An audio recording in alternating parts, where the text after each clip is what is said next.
champions of Ghana, the last league near boy. And I'll be one guy. Yeah, but says 2010 one a Ghana Premier League. You will just go and check near who your Ghana Premier League, But I've been no more to say. Then they are attacking. Nananko for Omuyam Shishomans and Omo Winnie. Not born that at this point in time, any the most important thing.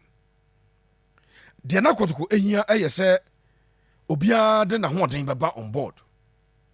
And yet after Kotoko drawing to Bechem, na Bechem born crowd here, a team can have Bechem and Kaye. Oh, na coach in Yadia, yes, yeah, Pamano, coach on Yadia. Players require say drama Jomona, baby or ye baby or Modano, no Mokoho, yeah. Now one catch us a timer. Asante Kotoko. Ekwashe, Adriana Odoma. Ebe we need FA Cup of a future stars. Eshe Hearts of Folk. Ekwashe, Dreams FC. Ebe she Bibiani Gold Stars. Ekwa ball draw to club at the Mediama Otakwa. Ebe she Vision 4-1. Eshe Karela. Sa period do not go play beyond Biabonte. Sa period do not go play Biabonte. But self-destruction, Asante Kotoko, self-destruction button, Obia press it. Hey, you see players who go to Tiamo. And you see anywhere in Casa. And Tino way my way pass away. I'm on the side with Japan. Na Adiana Diego. Nanu mi deep prosper nete ogum ho yawo kakra bu Japan. Sir. Yeah, me deep prosper ho yawo kakra. Adey. He allowed himself to be pressured by and some na ekoso abonte no. From Central for no akotko issue statement before the game. Ebi in Central for who purpose to be omo pa na dokotoko pa. Tell say ade na e omo ya say na kwa we pa say de ye ni say de esidi ni tie no kan say we fire. How mo? Ebi supporters leaders are omo access to the management 24/7. Supporters leaders. Japan omo wura kotoko secretariat omo wura na na penka dem omo mom they open and enter. Omo jabonten. Wow. And there be ni empam we. And about no kra kwampoku me say na ma muzawa. Press boss we nim nipa no press boss abranje bi bai. Oye panyin wonya abranje. Kwampoku da broni coach na cheni pay. Kwampoku a player. Na me hwe ne sana me say Kwame Poku. Na Kwampoku first game na was stadium Kwampoku ne first 4 games am say say o she goals woni nyina am. O she bibiani goal stars. Yeah. Kwampoku na Kotoko abo we no de atum na Kotoko abo no sa ehye ya abranche na se mo buja no o se coach no ene na cheni pay na Japan no me hu Kotoko lineup no some 1 hour before the game when I saw the lineup I said Prosper all my pressure na foul na ball ye bo wie ankrofo no makeka bie say na ball na say eyi Kwampoku na strike am why etiem fa sa ankrofo ni bo wie na defeat ababu Japan obia no dey defeat be mom because ye mfa o madwuma obia no dey blame ko to supporter na and Sanchoni na even if it's a management member say a circles leader and waka say yense ma Kwampoku tranchen na abetamwa and leading lines say ni pa no waka ni say otie no and akoye de oye na busapanya no training no bia no dey defeat no for say me Pepe me can be so somebody can say somewhere say ya Kotoko ye blame me me pam vra kuma evema basi pam obi wa oya adwuma ne be pam eno nti na oye coach abri bia na busapanyi odo na si form once you believe in the convictions na dey adwuma no odo na si form enra Asante Kotoko lineup no it was not only strange but very very very unusual. It was not just strange, it was unusual. So Kotoko played a midfield of Andrew Sintimanu, a constant player in the middle. Samuel Tinedu, who is being a bench warmer, and Ode Michael Chedwamana. These are the 3 midfielders of Japan. Wow. A very, very unbalanced middle. When you are playing against a sider, side, you know, omo ade omo ya ade wo ho pa. And say, wamo ade ball to from no possess ball no ball. You go and play an unbalanced side, unbalanced midfield versus a midfield that is strong. That is their area. You have some way. I know be friends with Pepe. Ya na de no. You can say am say. your ball last round of matches you hey am catch say based on results teams no mo da Accra Lions ani minyae no Accra Lions 3 weeks ago no mo ni motivation say mo motivated to play this game me can ha you said it na baby o mo da no o hwe Accra Lions baby o da no mfa hwe ho me say abzapan when bibi ji boom o da ma na ye dwane survive ya bi ada no kwa me ba me yare pa me that office man ntimi anya dwuma and fun say sa ada because Pepe there was in 3 and yen to the office on the 3 the table so etiaji boom no na so the table no so wo ba beto me fam so on decide say bia wo kwhwe say me the office so a bia beduro na de na hye wo mu ba na me gina fam the desire and the willingness to survive and the panyane was soro the desire to win sure obi emphasize de ni che team abrabo mu minim so dware na nsuo to na ade na efa me de ntini ya se utimi hu straw ya de num na waso mu adwere zo nya ba wanya dua bi a usom de sanate the desire to survive and obi was a desire to survive no he will come in fighting but Prosper made a terrible error playing 3 midfielders there is no balance. Who was the 6, who was the 8, who was the 10 to play Andrew Sintimanu, Michael Chedjamana, and Abraham did Samuel Tenedu. Okay, so Tenedu will do the number 6 duties, yes, or more as the holding midfielder. Now Wabo in team as the number 8. Now Michael Chedjamana no create chance. Very, very, very unbalanced middle. And the reason was that and go for one GB. Ubo voice na blay just say what blay yanka so sabat blay no say bono want to be more say sa de sa me say ne opa ko jina bonti na buta say ango forum ga say blay ntimi mo no ntia de Tenedu ni we mo boy no ye satisfied ba ga say coach na say empam no. Those people will not come to the defense of the coach. Those people ever decided say coach no onya de ese epam no. Ejabujapan you know kwase me go say o check midfield na coach ne boy no. Again forward on obo Miami Elvis Chebafo nyoma emfamfama Elvis. Okay. And wo ball Abraja did Pitami Duakwa and wo ball Abetamwa. The point is that if Abetamwa started at 7 Ebia benyam fa so no so bebrebe a chain Elvis started nanka de Kwampoku agina anymore. Yes.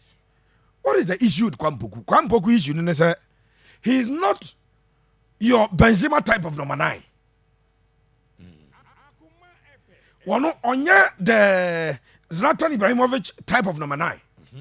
Those people omo bobo ni biankasa. Yeah. Or you're the typical Ellen Haaland player. Get the ball to my feet and let me get you the goals. Yeah. To check the number of passes in some moments na Kwampoku in go no. Number of passes obefedas na body ato na no a wabo asay no. It will give you a certain idea about and your Kwame na say because when you says you check here the last 5 matches your man be 15 true balls. Akukura ni odi ayadwuma then you are thinking about changing him. But also got videos to review matches no. It will tell you say passes are a ball edema striker of Kwame Poku's caliber. In the last 5 matches, midfielders, omo man 3 out of 5. And that will tell you so there's no problem with Kwame Poku. Rather, it is a problem of how we create and feed him with the balls. But Mr. Supporters, and who himself the penny, Kotoko, a ball game, no, a year in our mobile changing room, and I don't know. Almost free changing room about 4 bars. And then Prosper, we are supporters, Prosper, who, and sadly, I am disappointed in my Prosper for allowing some pressure. No, so far, no man acquires such changes your ear. And yes, some papa, Sure. and Yadia is why.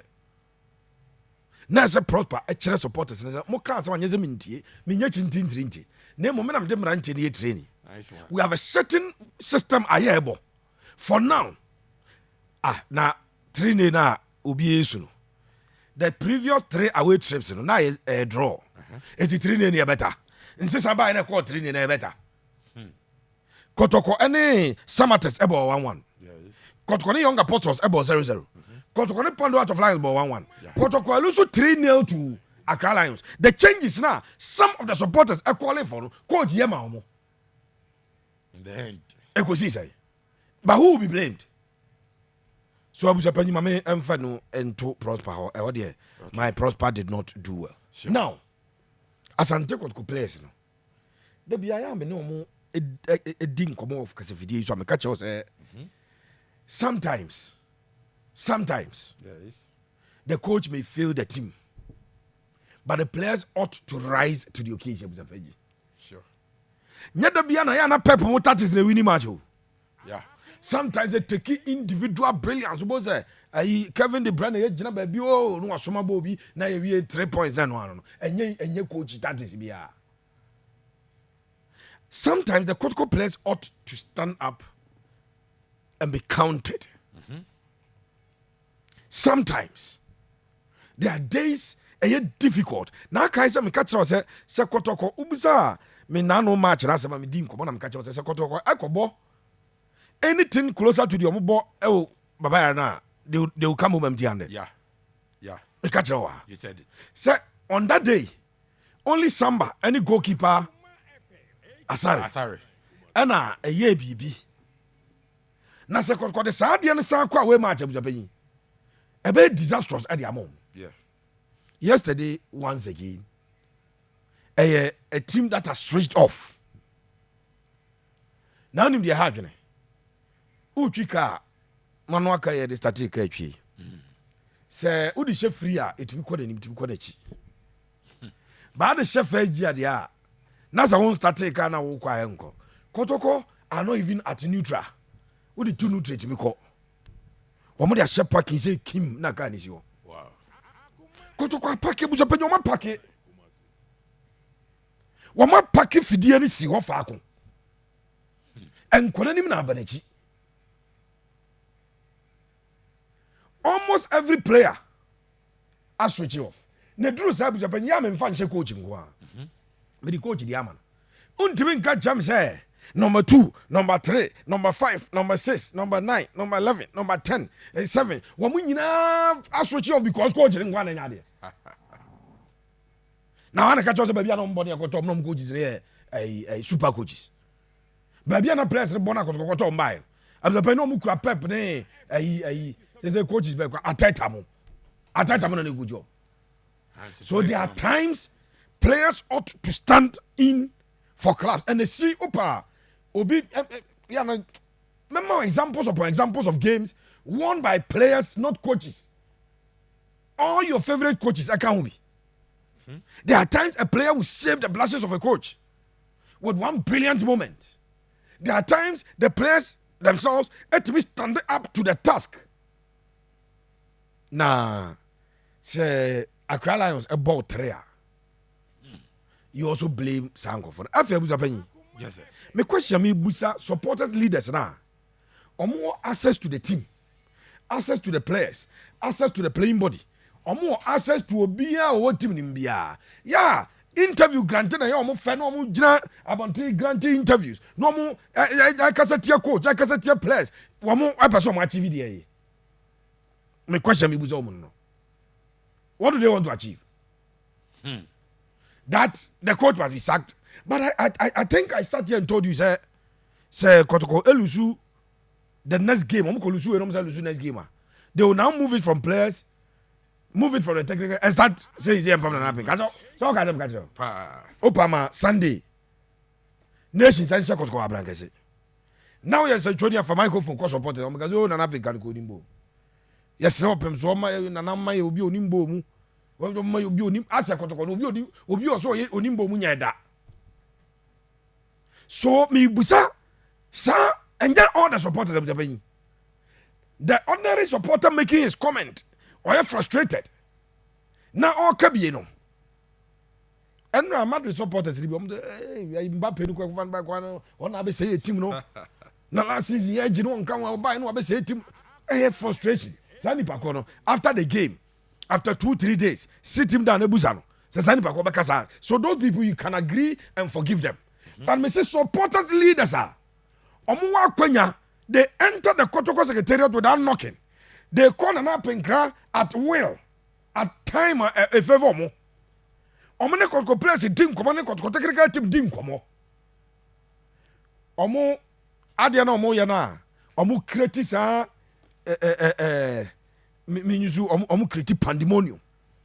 Omo create uneasiness. Omo create a state of insecurity at Kotoko. Omo create a club that is in crisis. None of them say is Kotoko in crisis. Because comments now tell baba yaran. Now me dwene ho asa a team no lead table na as a fresh crisis meeting. Dear no more purpose upon question here me pa. What are they looking for? Those people. That yeah prosper BMG prosper quad na. China omo coach oba be G League amon no the oba league no obo 3 ne 4 ne 5 ne eno bi no mo ewo ana eye personal idea bi. I will keep asking these questions because I was so surprised the attitude of some of the supporters leadership on Sunday when Kotoko played Manchester United at Babaya. Now a community in way and the pressure to coach no so unnecessary pressure on also aja to no work mistakes. And the pressure to playing body no so. Yeah. Anna, do you know what they've done? They've succeeded in making the opponents of Kotoko things that are na say Kotoko go nyade. Wait, me Accra Lions player. Na me tie Kotoko supporters leader. All question players and then boys no. Ni say yi asawofo bi awurade nyankopɔ. Ni say ba bi ase ho. Edranwa no makotra your favorite player. Omo favorite player di nkyere me. Bi asa nipa ko ni player o penasem pa. Omo ni di jana me nkyere o. Sa nipa ko no ensa gu ne dem a wo we ne brugyere o. Unnecessary pressure. This could have come from the rank and file. I see a phone. When they are frustrated, they say anything. It is allowed. Make I Kotoko Dr. Kwame appointment in Bafu for now. Kotoko ball friendly match be over by. No, say 3. Sometime I told Dr. Kwame Kotoko. I think they will say the first one. Now a branch is hey Kotoko the more they say the TV channel Madrid. And then in a Gian workers azam. What they said, your team no, a chair remanded near Payam Fokoto, I remanded them. Yes. So, when they are frustrated and they now say, team no, it is allowed. But for people who have access to the team, people who have access to management, access to the technical team, for them to come out at the time Kotoko were on top of the league, to pile the pressure they were piling, a self-destruction button, the panic button, and on my pressing. Na penny say wow born man just awsa. So Kotoko will now have to dance to the tune. I'm sure in Prosper's mind, Nyame adoma on nations born no ko. On some fetch blame mo mebo. We mom ko boy anya ye won steke. Onya dan. Na say okay blame mo say be born anya ya. Won beka say if that pressure and sizia. After Bechem game na say Kotoko ye. The people no more access to the team. They should have called the management and said, "Nana, no more indoor, engage them." Sure. Yeah, YouTube, yeah, radio, yeah, TV. So, person kasa de be mo kasa ni abebo. Sure. Yeah, juma here yo. But you professing to love Kotoko than anybody. I want access to the club and pay for. Now I drink Sebina Samina Abeka Tremo Pepe Suarez channel no so. Me chene ma be di ba to so. Kwensi kakra be ba ho me dia num so. Nice one. But wo na wo say wo Kotoko no. Na the end of the day, see a league no. Ne Kotoko anye. Ne see the prosper nko. Ti we nko it will not bring the league title to Asante Kotoko. Yeah. E bra Kotoko lead the league no. Na ma dwem se kakosi ada no. Mo bobo no ya mu se bibi nko ye no. You would have called for a meeting. You must seek permission. Say, mo pese mo share playing body. Me nya sure say na na peka beka say o ma monye. Some catch prosper some players no wo meeting kakra me nya sure say o ma monye. But as usual, I drew ho yen hwe na de yen hwe de e bepam no. Abisa panya hu susuanso e na Kotoko no enya. Richardo Pepe Suarez. Reverend Mono se me friend the prophet. Reverend Mono wo adum